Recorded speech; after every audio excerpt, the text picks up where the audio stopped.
वाले को जूते मारो साले को, आरक्षण चुराने वालों को जूते मारो साले को, सप्टेंबरचा जी.आर. रद्द करा. सप्टेंबरचा जी.आर. रद्द करा. चलो नागपूर, चलो नागपूर.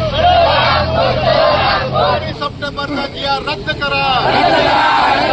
2 सप्टेंबरचा जी.आर. रद्द करा. चलो नागपूर, चलो नागपूर. या देशातल्या नेत्यांनी आमच्या ओबीसी वाल्यावर अशा प्रकारचा अन्याय केला. 65 करोड आम्ही असल्यावरही फक्त 27% देऊन राहिलं. मूर्ख बनवून राहिलं. कितीतरी आयोग नेमला, त्याचे अजून रिपोर्ट नाही. आणि आता जे मिळते त्याच्यातही मराठ्याला घुसवून राहिलं. म्हणजे आम्ही काय इतके आमचे नेते झोपले, आम्ही झोपलेच राहून का? एक दिवस बांगलादेशात आणि श्रीलंकेत ज्या प्रकारे कार्य झाला तो इथं होणार आहे भारतात, हे लक्षात ठेवा. आणि म्हणून हा जी.आर. आताच्या ताबडतोब रद्द करा, नाहीतर याच्यानंतर एवढी ठिणगी पेटणार आहे, गावून करोडो लोक निघणार आहेत. आणि या संसदेवर, या विधान भवनावर सगळ्यांना, या नेत्यांना पाणी पाजणार आहेत. एवढं लक्षात ठेवा. कारण आमचे सगळं समाज हा एवढा खालच्या दरावर केला आहे आणि ह्या ओबीसीवर अन्याय होऊन राहिला. हा तुम्ही समजून घ्या. हे एक सुरुवात आहे. याच्यानंतर खूप मोठं आंदोलन आणि खूप मोठं जन आंदोलन होईल. देशाचा सत्यानाश झाला. मला हे म्हणायचे आहे की 2 सप्टेंबरला जो जी.आर.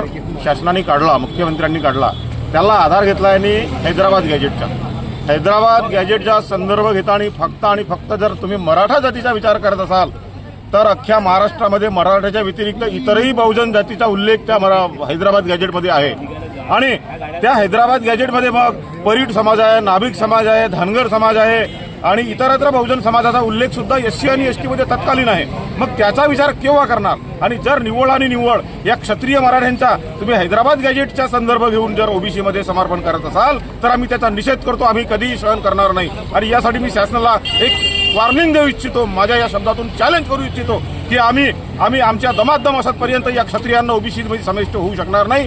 हे मराठे क्षत्रिय आहेत आणि क्षत्रियच आहेत. कारण आम्ही हे मान्य केलं आहे. आमच्या 400 वर्षा अगोदर शिवाजी महाराजांनी हे मान्य केले आहेत की शिवाजी महाराज जरी ब्राह्मण नव्हते तरी हे क्षत्रिय होते. क्षत्रिय आणि क्षत्रियाचा राजा जर शिवाजी महाराज होते तर हे मराठे सुद्धा क्षत्रियच आहेत. हे त्या हैदराबाद गॅजेटवरून सुद्धा सिद्ध होतं. आणि शेवटी आमचा हा ओबीसी समाज संविधानावर चालतोय आणि अधिकृत संविधानाला मान्य करणारा आमचा ओबीसी समाज कधीही संविधानाला पायमल्ली तुडवण्याची भाषा जर राज्यकर्ते करतील तर राज्यकर्त्यांना आम्ही त्यांच्या खुर्चीहून सुद्धा खाली पाडायची क्षमता ठेवतो. असा हा आमचा ओबीसी समाज आज जर नागपूरला जात आहे तर आम्ही आमचा हा ओबीसी समाज जिवंत ठेवण्यासाठी, ओबीसीचं जे आरक्षण आहे हे तात्काळ जसं तसं कायम टिकवून देण्यासाठी आमची आज आक्रमक भूमिका राहील.